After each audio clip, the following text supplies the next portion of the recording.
Vamos dar início, então, ao nosso encontro de estudos para o Livro dos Espíritos dessa noite.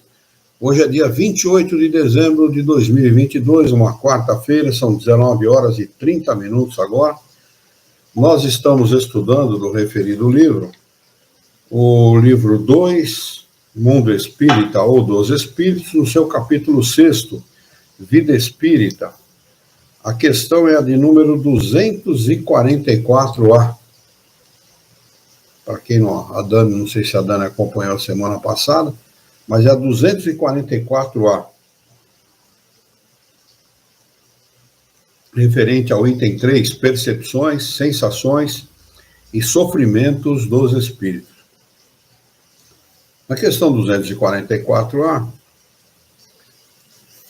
Kardec pergunta o seguinte aos espíritos superiores: quando um espírito inferior, imperfeito, diz que Deus lhe proíbe ou permite uma coisa, como sabe que a ordem vem de Deus?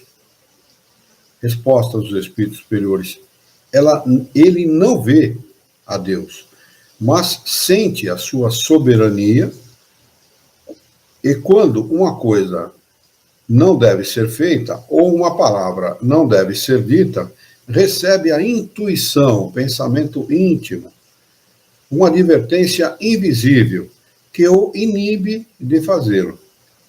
Vós mesmos tendes pressentimentos que são para vós como advertências secretas, coisa íntima, né, que acontece dentro de nós.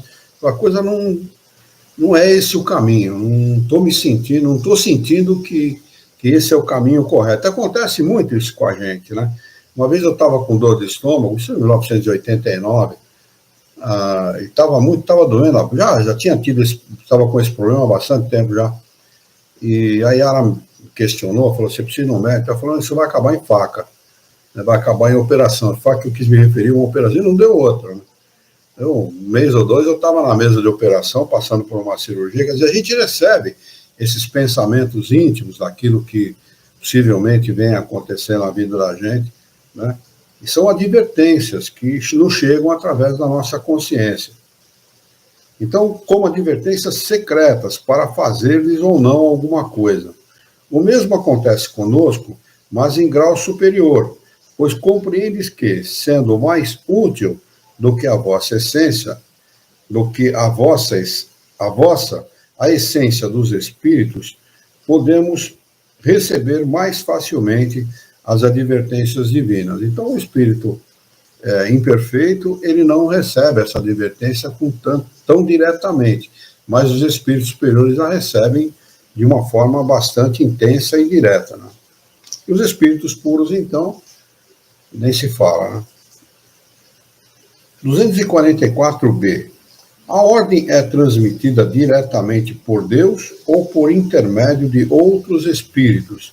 Pergunta Kardec aos espíritos superiores. Resposta: não vem diretamente de Deus, pois para comunicar-se com ele é preciso merecê-lo. Deus transmite as suas ordens pelos espíritos que estão mais elevados em perfeição e instrução. Isso acontece em todos os níveis, né? Todos os níveis. Mesmo para os espíritos imperfeitos. Quando um espírito familiar nosso, também ainda mais ou menos no mesmo nível da gente, quer nos avisar de alguma coisa, ou quer influenciar de alguma forma, ele faz exatamente isso, né? Da mesma maneira que Deus influencia ou se comunica diretamente com o espírito puro, o espírito familiar vai se comunicar conosco e vai, recebendo a instrução de um espírito superior a ele, vai tentar passar aquela instrução para o seu tutelado ou para o seu parente, né? É assim que acontece em todos os níveis. Mas no nível dos espíritos puros é completamente diferente, né? A ordem vem diretamente do Criador. Questão de número 245. A vista dos espíritos é circunscrita, como nos seres corpóreos? Circunscrita é localizada, né? E no nosso caso, está localizada no nosso aparelho de visão, né? Eles respondem: não, é uma faculdade geral. Aquilo que faculta, aquilo que permite ao espírito ver, 360 graus. Olha cá, o que é a visão de um desencarnado, né? Como ele consegue ver. Além da visão ser geral, os corpos opacos ou materiais não impedem que ele veja através daqueles corpos, né? Então, uma realidade completamente diferente da nossa, né? Completamente, as limitações que nós temos são muito maiores do que a dos desencarnados, né? Questão de número 246. Os espíritos precisam de luz para ver? Resposta: vem pela própria luz. Vem pela própria luz, sem necessidade de luz exterior. Para eles não há trevas, a não ser aquelas em que podem encontrar-se por expiação. Mas mesmo assim, se vocês se reportarem ao livro Céu e Inferno, há um espírito, os espíritos sofredores, conta a história de um espírito que cometeu atrocidades, e a expiação dele era ficar num lugar muito iluminado. Olha que interessante, né? Quando se fala de trevas, a gente supõe que todos os espíritos que cometem atrocidades ficariam em trevas, né? Na escuridão. Não é bem assim. Depende do caso de cada um e da necessidade de cada um. E esse espírito reclamava muito por estar naquele ambiente. Ele não gostava. Então, daí o fato daquilo ser uma espécie de punição para ele, né? Mas os espíritos, e ele não diz aqui o espírito puro, o espírito superior tem sua própria luz, não. Todos os espíritos não dependem de luz para enxergar. Tem a sua própria luz, né? Ele enxerga através da sua própria luz. Ele não depende de luz externa para poder enxergar. Questão de número 247. Pergunta: os espíritos precisam transportar-se para ver em dois lugares diferentes? Podem ver ao mesmo tempo num e no outro hemisfério do globo? Resposta: como o espírito se transporta com a rapidez do pensamento, podemos dizer que vê por toda parte de uma só vez. É muito simples, né? Nós podemos fazer aí um esforço de imaginação e pensar na casa de um parente muito distante. Qualquer parente, imagine um parente que esteja muito distante, né? Imediatamente, pelo pensamento, a gente está lá. Mesmo estando encarnado. A gente faz um esforço de imaginação, mentaliza a casa da pessoa, pum, imediatamente você está lá. O que acontece conosco por um esforço de imaginação, que a gente só consegue através da imaginação, acontece com os espíritos literalmente. Eles se transportam literalmente pelo pensamento. Eles vão aonde querem pelo pensamento, né? E isto faz com que eles tenham a percepção daquilo que está acontecendo em vários lugares, quase que ao mesmo tempo. Quase que ao mesmo tempo, né? E, além do que, os espíritos puros, eles expandem o seu perispírito de tal forma que é tão grande essa expansão que eles alcançam lugares inimagináveis para nós, sem sair do lugar, né? Eles expandem, porque o perispírito ele é formado por fluidos, né? E o perispírito, uma das propriedades do perispírito é a expansibilidade. Foi o que Jesus fez naquela tal da pesca maravilhosa, né, que conta na Bíblia, né, que ele manda Pedro lançar a rede, depois de ter pescado uma noite inteira, não ter conseguido um peixe, né? Ele manda que Pedro lance a sua rede em tal lugar, assim. Mestre, eu sou pescador profissional, acabei de pescar, não conseguimos pegar nada. Ele falou: você não confia em mim? Então lança a tua rede. Então, indicou o ponto, ele lançou a rede, e a gente sabe lá a história que está contada na Bíblia. Ele puxa a rede, precisou de 2 barcos para poder tirar aquela quantidade de peixe, que era muito grande e tal. Então, houve um milagre? Não, absolutamente, não houve milagre nenhum. O que Jesus fez, como espírito puro que era, expandiu o seu perispírito, localizou o cardume e falou: está lá, lança lá que o cardume está lá, né? Foi o que aconteceu. É assim que acontece. Assim também acontece com os espíritos superiores, aliás, os espíritos puros, superiores também, mas muito mais com os espíritos puros, né? Eles são capazes de expandir o perispírito de tal forma que eles vão muito longe através dessa expansão. E quando a gente fala muito longe, é muito longe mesmo, né? Talvez a outras galáxias e coisas assim. Né? Só para tirar uma dúvida, Luiz. Pois não. Quando há essa mudança de local, né?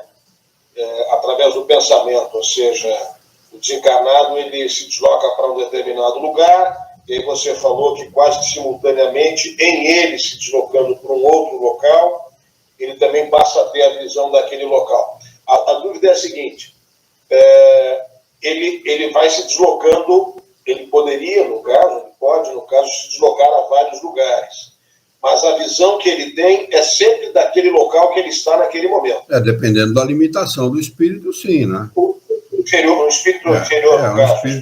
Um espírito ainda de uma certa limitação de evolução, é assim que ele vai fazer.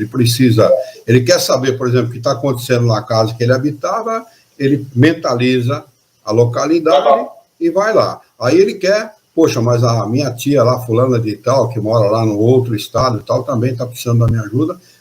Vai para lá. Vai para lá, mas é coisa assim de fração de segundo, né? Porque quando a gente mentaliza um local, por exemplo, a casa da minha irmã lá em São Paulo, mas antes de mentalizar, antes de acabar a frase, você já está lá. Quer dizer, é coisa de fração de segundo, né? Então, os espíritos, eles têm essa capacidade de se deslocar com a força do pensamento. Eles se transportam pelo pensamento, né? E vão a distâncias inimagináveis para nós, né? Nós temos uma dificuldade muito grande. A gente pode dizer que praticamente rasteja aqui na Terra, né? Quando a gente está em uma velocidade muito grande, você está aí num avião a 800 km por hora, 600 km por hora, que já pega um supersônico, que anda a 3.000 km por hora, 4.000 km por hora, já é um absurdo. Imagine o sujeito mentalizar, pum, está lá. Questão de fração de segundo. Que velocidade é essa? Não tem nada a ver com aquilo que a gente tem aqui na Terra ou com aquilo que a gente conhece aqui na Terra, né? Ainda bem que essa vida é bem passageira mesmo, e daqui a pouco a gente volta para a pátria de origem e para a situação verdadeira do espírito, para a verdadeira vida, que não é essa limitada, de uma visão limitada, de uma audição limitada, de um deslocamento limitado, né? O espírito não tem essas limitações. Aliás, o espírito não tem uma coisa muito importante que nós temos aqui, a vontade, né? Até estava brincando, estou com uma dor nas costas aqui, já faz uns 10 dias ou mais, e eu falei brincando com a minha irmã, está passando na sala com a gente aqui, vai passar um novo também, eu estava brincando com ela hoje, dizendo assim, olha, essa dor é para mostrar para a gente que a gente está encarnado, né? Porque o espírito não tem esse problema, o espírito não tem dor, o espírito não tem doença, não existe espírito doente, não é? O que é doente é o corpo, sempre, que é aquele que é a baliza do espírito para o seu progresso, é ele que baliza o espírito para o seu progresso, ele vai conduzindo o corpo, né, vai conduzindo o espírito de tal forma que ele vai procurando soluções para os seus problemas, em busca dessas soluções, ele pensa, ele usa intensamente a sua inteligência, o seu pensamento, e vai progredindo. Ele progride, ele vai alcançando soluções que ele mesmo sequer imaginava que alcançaria. Se surpreende consigo mesmo, né? Mas aquilo estava dentro dele, é dele, faz parte do espírito, de todos os espíritos, não tem ninguém privilegiado, né? Mas o espírito em si, depois que ele perde o corpo, ele não tem limitação nenhuma, e muito menos as limitações da doença. Muita gente que eventualmente pode vir a ver e ouvir aquilo que a gente está dizendo, pode ser, mas como é que tem espíritos que se comunicam dizendo que estão doentes?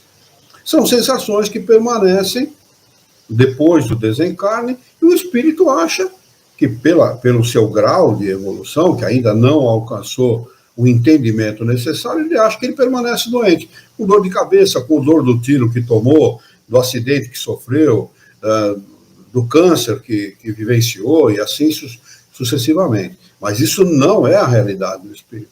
são apenas sensações que permanecem. Por exemplo, a sensação do vício, o vício do álcool, das drogas lícitas e ilícitas, permanece depois do desencarne. Mas isso é uma forma didática do Criador ensinar o espírito aquilo que ele precisa fazer. Não é? Ele tem que vivenciar aquilo para aprender como lidar com as coisas. Não é? Aprender a ter prudência, aprender a ter cuidado, aprender a se cuidar, aprender a ter equilíbrio diante das coisas. Não é? Tudo me é lícito, mas nem tudo me convém, disse Paulo numa das suas epístolas, né?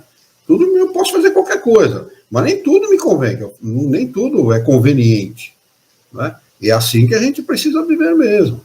Tem gente que age e pensa de forma diversa dessa que eu estou falando. Essa vida é uma só e eu quero aproveitar tudo que eu tenho direito. Eu quero viver como se esbaldar no álcool, nas drogas, nos vícios, em uma vida dissoluta, de sexo fortuito, fosse viver. Eu não vejo isso como vida. Pelo contrário, para mim é a morte em vida. A pessoa não tem respeito por si, não é? Não se preserva, não preserva o seu próprio equilíbrio, a sua própria felicidade. Né? E a gente sabe que as imperfeições morais são portas abertas aos maus espíritos.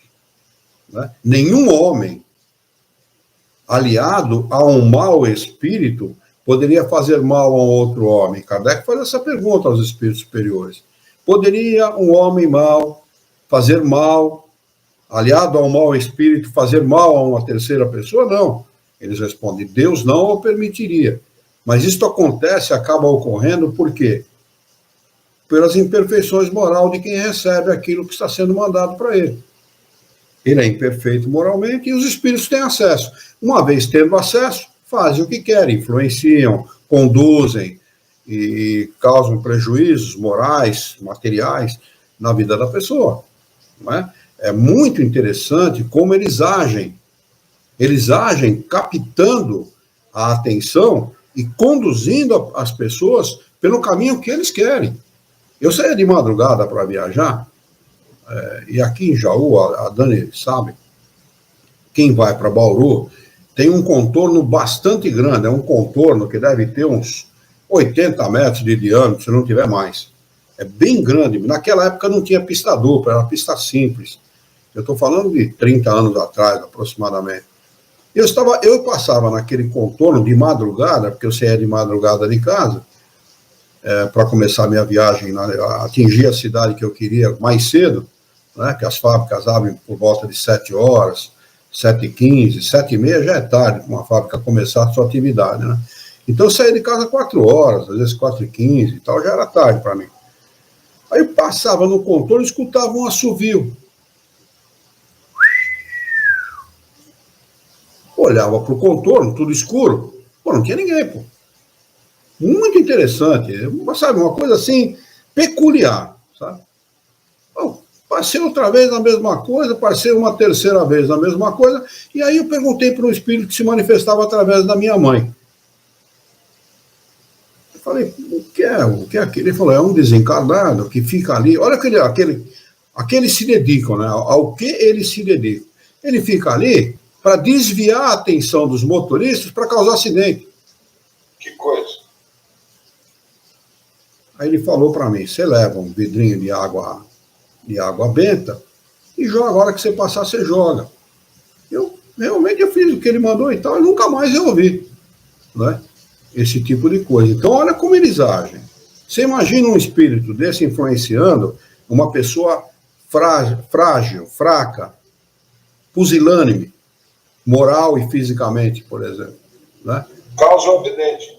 Vai causar graves coisas na vida da pessoa. Não só um acidente de automóvel, sim, vai causar... Ali causaria um acidente. Vai causar sérias coisas na vida da pessoa. Então, a má conduta moral, os vícios, todas essas coisas, permitem que esses espíritos desse jaez, ajam na vida das pessoas, de forma intensa, levando muitas vezes pessoas desse tipo aos sanatórios. Teve um caso da Meire, que foi atendida no centro espírita, naquela época.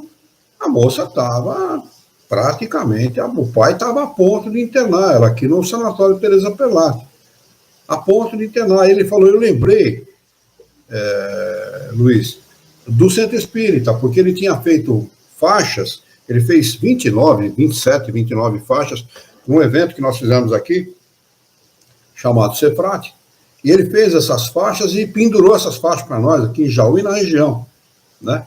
E ele falou, eu lembrei de você. Aí ele veio lá no centro espírita e trouxe a Meire no centro espírita, mas a Meire estava, olha, completamente,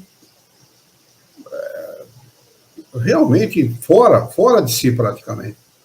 E o problema dela não era material, não era físico, era espiritual, né?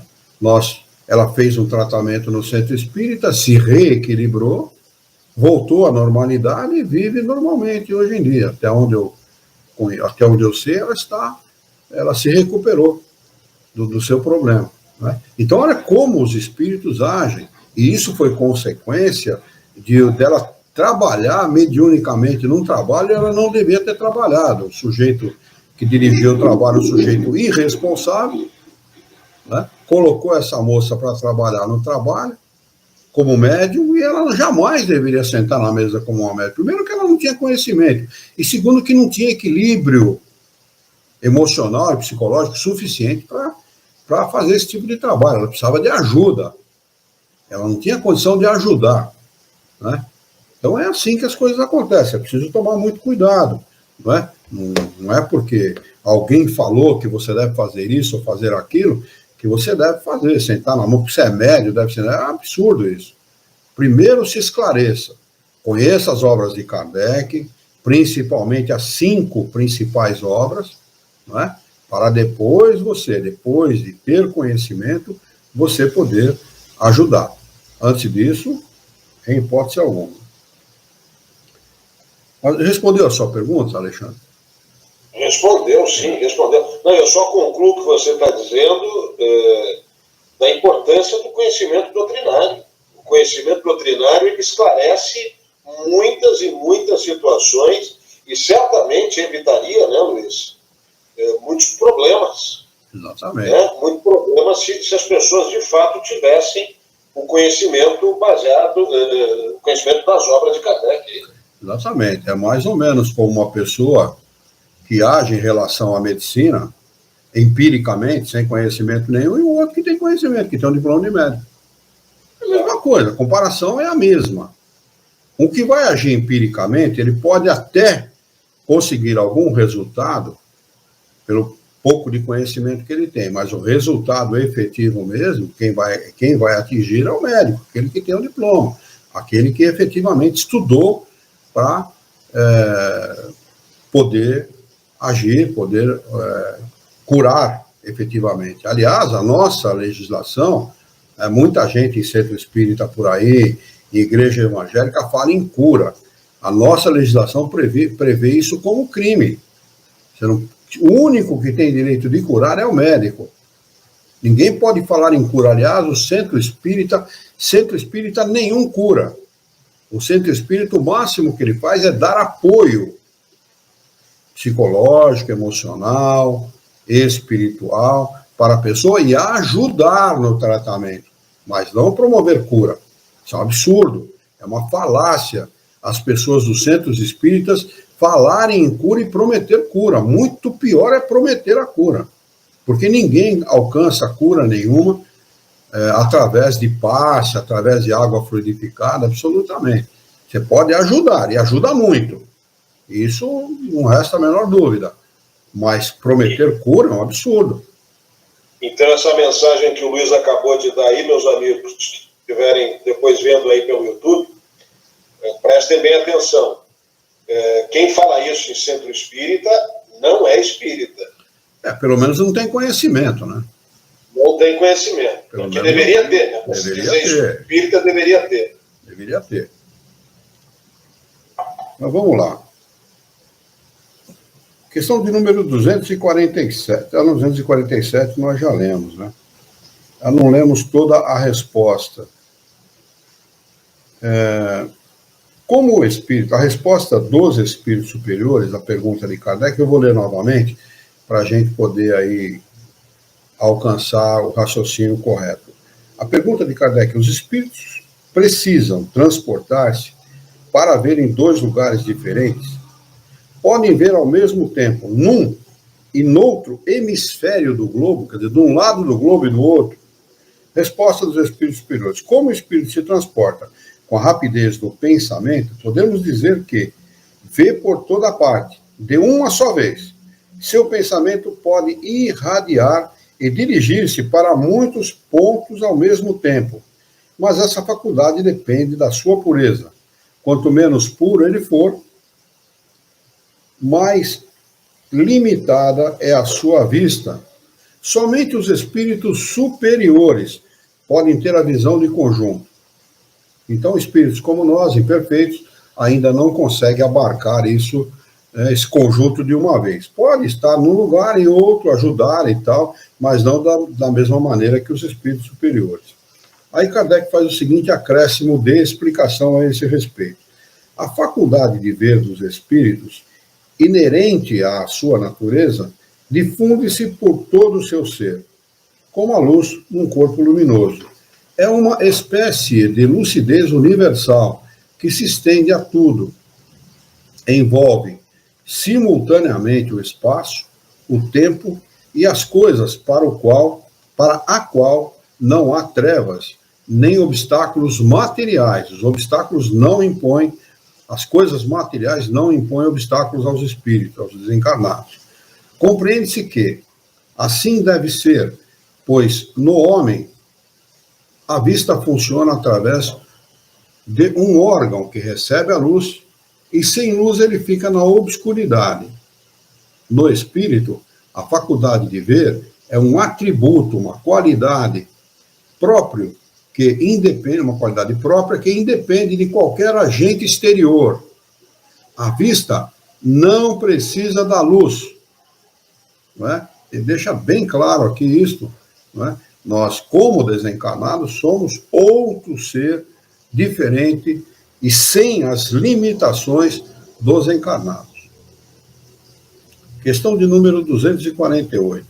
O espírito vê as coisas distintamente como nós? Ele é capaz de distinguir as coisas? Resposta: mais distintamente, porque a sua vista penetra o que a vossa não pode penetrar. Nada a obscurece, nada impede de ver. Não é? Ele vê com a qualidade mais absoluta possível. Aliás, me parece que da realidade do nosso mundo, os encarnados, nós encarnados, vemos alguma coisa em torno de 5% a 8%, não passa disso. Não é? Não passa disso. Há animais que veem muito mais e muito melhor do que a gente. Animais. Né? A diferença é que o homem, com a sua capacidade limitada de ver e ouvir, ele tem um atributo que o animal não tem, que é a inteligência. E ele consegue, usando a sua inteligência, ter uma percepção daquilo que está acontecendo. Né? 249. O espírito percebe os sons? Pergunta Kardec. Resposta: sim, percebe até mesmo o que os vossos sentidos obtusos não podem perceber. A mesma coisa vale da vista vale para a audição. Nós temos a nossa audição limitada pelos ouvidos, não é? É muito limitada realmente. Né? Mas para os desencarnados, não. Essa percepção é muito mais ampliada. Pelo menos o cachorro, por exemplo, escuta 20 vezes melhor do que a gente. Né? O cachorro, o animal. Né? Imagine o que nós deixamos de escutar quando ouvimos bem, né? Quando ouvimos bem. Eu tenho, por exemplo, perda de 60% nesse ouvido e 50 e poucos por cento nesse ouvido aqui. Né? Imagine uma pessoa com a perda de audição como eu tenho, a diferença que não é. A Yara, por exemplo, a audição dela é canina. Ela ouve tudo e mais um pouco. Um mosquito voando no quarto, ela sabe o que está acontecendo. né? Eu digo que nós dois nos completamos, porque ela enxerga mal e eu enxergo muito bem. Ela ouve muito bem e eu ouço mal. Então, a gente faz a dupla perfeita, né? Batman e Robin. Questão de número 249A. A faculdade de ouvir, como a de ver, está em todo o seu ser? Todo o seu ser? Não está localizado e circunscrito? Essa é a pergunta de Kardec. Como nos olhos e nos ouvidos para os encarnados, eles respondem: todas as percepções são atributos do espírito e fazem parte do seu ser. Não estão localizados. Ele percebe por todo o seu ser. Quando ele se reveste de corpo material, elas se manifestam pelos meios orgânicos. Mas no estado de liberdade, sem corpo físico, não mais estão localizados. Olha que... Eu fico imaginando uma situação como essa, né? Eu fico pensando, né? Como é que deve ser, né? Viver como desencarnado, com esses atributos que o espírito tem. Deve ser uma coisa realmente fantástica, né? Questão de número 250. Pergunta de Kardec aos espíritos superiores. Sendo as percepções atributos do espírito, do próprio espírito, ele pode deixar de usá-las? Resposta: o espírito só vê e ouve o que ele quiser. Olha que legal, né? Ele dá um clique lá, pô, para de ouvir. Está perturbando, desliga e para de ouvir. Ele ouve o que ele quer, não é? Eles continuam respondendo: isto de uma maneira geral, e sobretudo para os espíritos elevados. Os imperfeitos ouvem e veem frequentemente, queiram ou não, aquilo que pode ser útil ao seu melhoramento. Quer dizer, isso é vetado para os espíritos imperfeitos, porque isso vai funcionar de uma forma didática para eles. Né? E, por exemplo, imagine um sujeito que fez muito mal a muita gente, vendo os seus inimigos. Aqui na Terra, ele corre deles. Né? O inimigo está de um lado da calçada, ele vai pelo outro, e somente se ele deve alguma coisa para o sujeito. Né? Mas lá, como desencarnado, não tem como fugir. Lá ele vai ter que encarar, ele vai ter que bater de frente com o sujeito, e se ele não tem a humildade necessária, ele vai sofrer, porque normalmente ele é levado a pedir perdão, a pedir desculpas por aquilo que fez. Ele se vê forçado a reconhecer o erro e a se desculpar, né, com seus inimigos. Né? Questão de número 251. Os espíritos são sensíveis à música? Resposta: trata-se de vossa música? Pergunta ele. O que é ela perante a música celeste, essa harmonia da qual ninguém na Terra pode ter ideia? Uma é, para a outra, o que o canto do selvagem é para a suave melodia. Não obstante, os espíritos vulgares podem provar um certo prazer ao ouvir a vossa música, porque não estão ainda capazes de compreender outros mais sublimes. A música tem, para os espíritos, encantos infinitos, em razão de suas qualidades sensitivas muito desenvolvidas. Refiro-me à música celeste, que é tudo quanto a imaginação espiritual pode conceber de mais belo e de mais suave. Há uma passagem na Revista Espírita de 1858, que é a primeira revista espírita lançada por Kardec, quando ele faz aquele estudo sobre Júpiter. Eu cito muito esse estudo, porque nós fizemos um estudo de quase 2 meses no Centro Espírita, nas reuniões públicas, a respeito desse estudo de Kardec. Então, ele estudou detalhadamente essa passagem da Revista Espírita. Quando Kardec pergunta para os espíritos que habitam Júpiter o que era a nossa música para eles, e ele não estava falando da música comum, da música popular, ele falava da música clássica, e não da música popular, que é completamente diferente da música popular. São músicas muito mais apuradas, muito mais sensíveis, né? Muito melhores. Ele falava assim: você está falando desse barulho que vocês fazem para entreter a miséria humana? Assim que ele responde para Kardec. Você está falando deste barulho que vocês fazem para entreter a miséria humana? Não, não é. Aqui a nossa música é completamente diferente, que é isso que ele está respondendo aqui. São músicas sublimes, né? São músicas completamente diferentes, porque realmente, né, as boas músicas, dependendo da parte da música, mesmo a música clássica, ela fere o ouvido, né? Tem partes da música que tem, parte da música que não, né? E há músicas, hoje em dia, concebidas e construídas para levar ao relaxamento.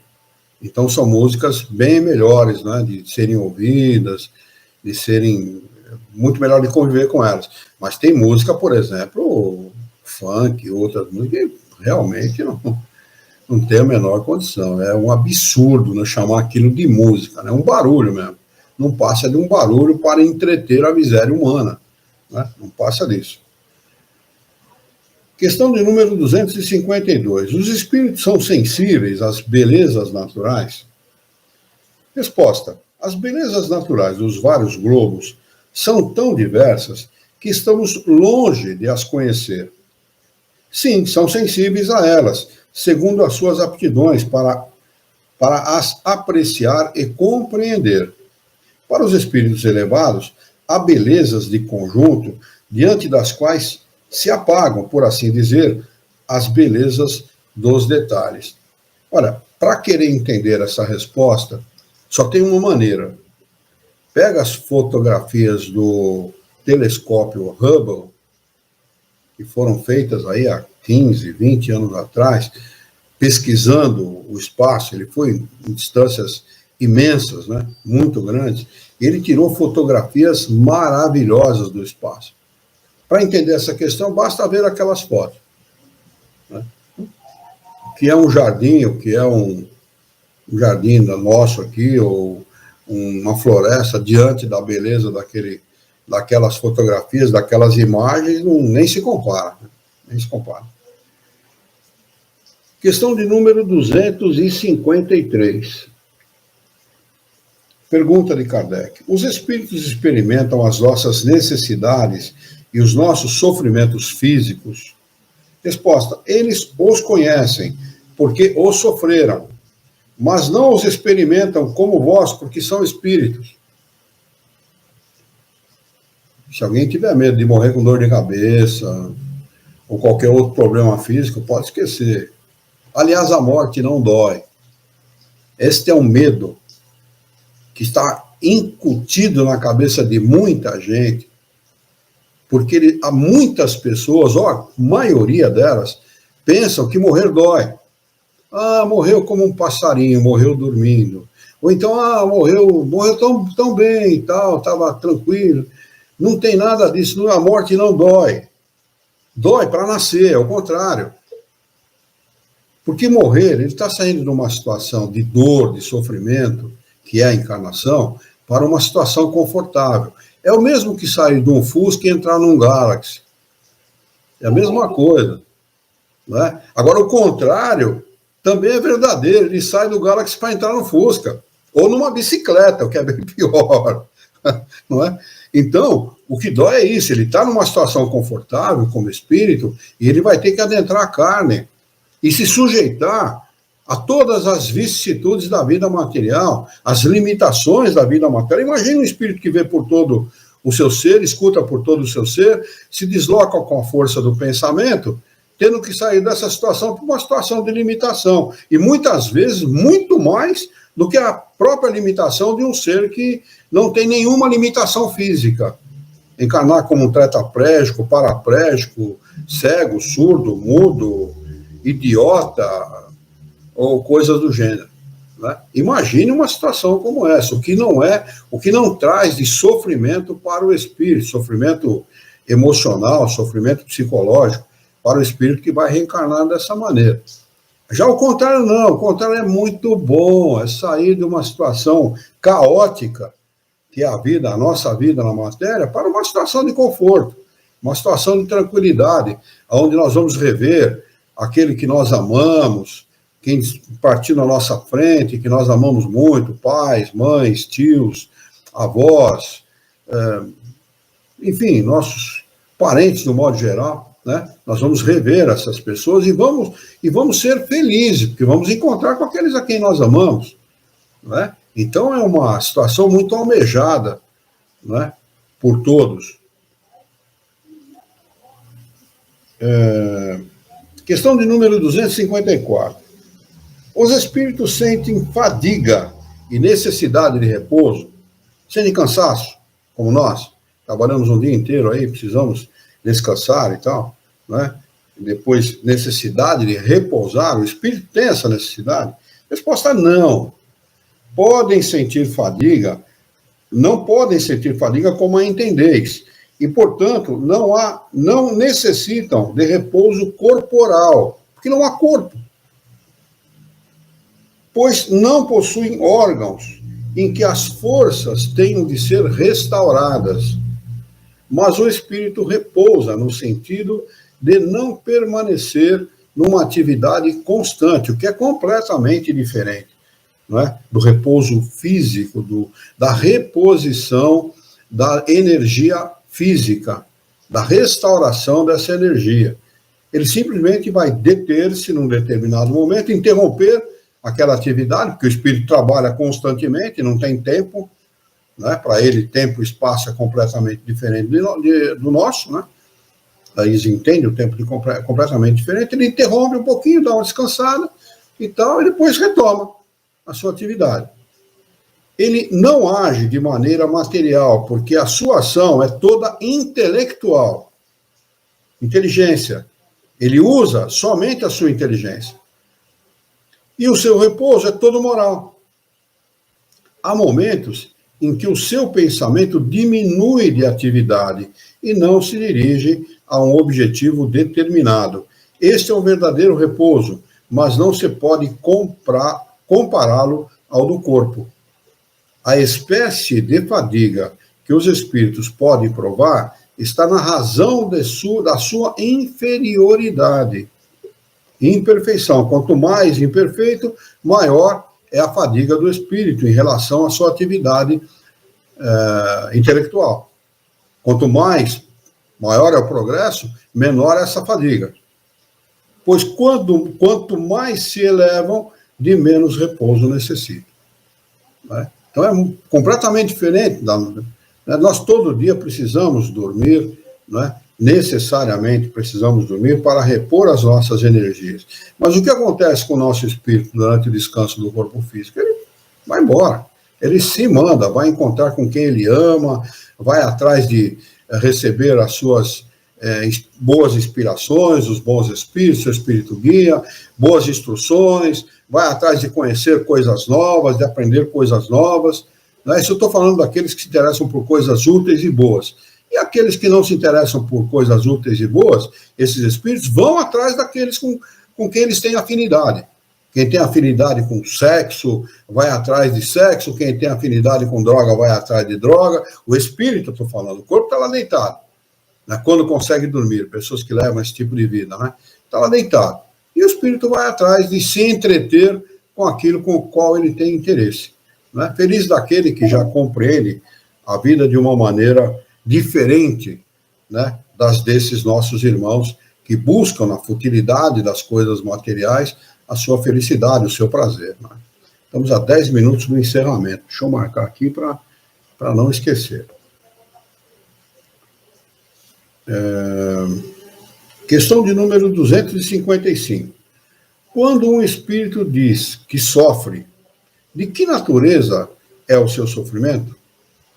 Resposta simples, pura e objetiva: angústias morais, que é pior do que o sofrimento material, sofrimento físico. Porque a angústia moral, no mundo dos espíritos, não tem como ser impedida. Esse é o problema. O espírito não consegue uma brecha para se livrar, pelo menos temporariamente, daquele problema. Ele vive aquele problema intensamente, dioturnamente, em tempo integral. Ele não tem como se livrar. E também tem o propósito, sempre tem o propósito didático, ele tem que aprender com aquilo. Então, infeliz daquele que desencarna com peso na consciência, com sentimento de culpa, porque ele vai ter que se haver com esse sentimento, e é terrível, não é? Ele diz aqui, angústias morais que o torturam mais dolorosamente que os sofrimentos físicos. Eu falei antes dele responder, né? Ele já tem uma certa vivência com o livro dos Espíritos aqui, então eu respondi antes. Mas é exatamente isso. A gente acha que o sofrimento, as dores que nós temos são angustiantes, mas não chega nem perto das angústias morais dos espíritos. Nem perto. Nem perto. É terrível, porque nós ainda temos os analgésicos que, bem ou mal, dissimulam um pouco as dores físicas, mas o espírito não tem analgésico nenhum para as dores morais. Ele vivencia aquelas dores diuturnamente. É por isso que nós pedimos, muitas vezes, encarnações onde nós temos todo tipo de limitação, todo tipo de necessidade financeira, necessidade de todo teor, de todo tipo, que é para que nós possamos aprender, né, vivermos uma vida onde nós aprendemos e desencarnamos, não tendo mais problemas de vivenciar as angústias morais. Porque é terrível para o espírito isso, é terrível. Quem foi, por exemplo, teve vício com droga, com álcool, com maledicência, com... Nossa, esse pessoal não sabe o que fez contra si mesmo durante a vida. E depois que desencarna tem que se haver com esse tipo de problema, né? Então é muito importante, como dizia Jesus, né, muito sabiamente, procura reconciliar-te com o teu irmão enquanto vocês estão a caminho. O que ele queria dizer com isso? Enquanto vocês estão andando junto, vocês estão no mesmo lugar, no mesmo mundo, você tem acesso a ele, procura se reconciliar com ele agora. Porque depois do desencarne a coisa complica. Aí a coisa vai complicar a barbaridade. Então vai lá, chama o teu irmão em secreto, como ele orientava, né? Chama num particular, sozinho, longe de todo mundo, conversa com ele, né? Se ele te ouvir, disse Jesus, você vai ter ganho o teu irmão. Né? É assim que nós precisamos agir. Né? Não alimentar, em hipótese alguma, ódio, rancor de quem quer que seja. Em hipótese alguma. Né? Se você não tem acesso à pessoa, ou se a pessoa não quer saber da sua amizade, etc., pelo menos não deseje o mal para ela. Ore por ela. Peça a Deus que a abençoe, que a ajude, que a fortaleça moralmente, e que vocês tenham, peça a Deus que vocês tenham uma oportunidade, nesta encarnação ainda, de reconciliação. Que é a coisa mais importante, nós não desencarnarmos com desafetos, né? Com pessoas que tenham problemas conosco, seja lá qual for o problema. Porque aquele que não quer perdoar, o ônus é dele. Mesmo que ele se considere vítima daquela situação, quem vai ter problema sério, quem vai ter problema grave, é ele, porque não perdoou. Ou seja, quando a pessoa não perdoa, o que ele guarda dentro de si? Rancor. Uma coisa que muitos gostam de chamar de mágoa. Mágoa significa má água. O corpo é composto de 69,3% de água. Conforme os nossos pensamentos, esta água está contaminada, contaminando o próprio corpo e trazendo uma coisa chamada doença física. É isto que faz com que as pessoas adoeçam. A sua maneira de pensar, os seus sentimentos, a sua maneira de ver o outro, a alimentar e retroalimentar ódio, rancor, desejo de vingança e coisas do gênero. Não é? Nós estamos agora a 5 minutos. Vamos terminar aqui a 256 para nós encerrarmos os estudos de hoje. Pergunta de Kardec aos espíritos superiores: como alguns espíritos se queixam de frio ou calor? Resposta: lembrança do que sofreram durante a vida, e algumas vezes tão penosa como a própria realidade. Frequentemente, é uma comparação que fazem para exprimirem a sua situação. Quando se lembram do corpo, experimentam uma espécie de impressão, como quando se tira uma capa e algum tempo depois ainda se pensa estar com ela. É isso. O espírito só tem impressão.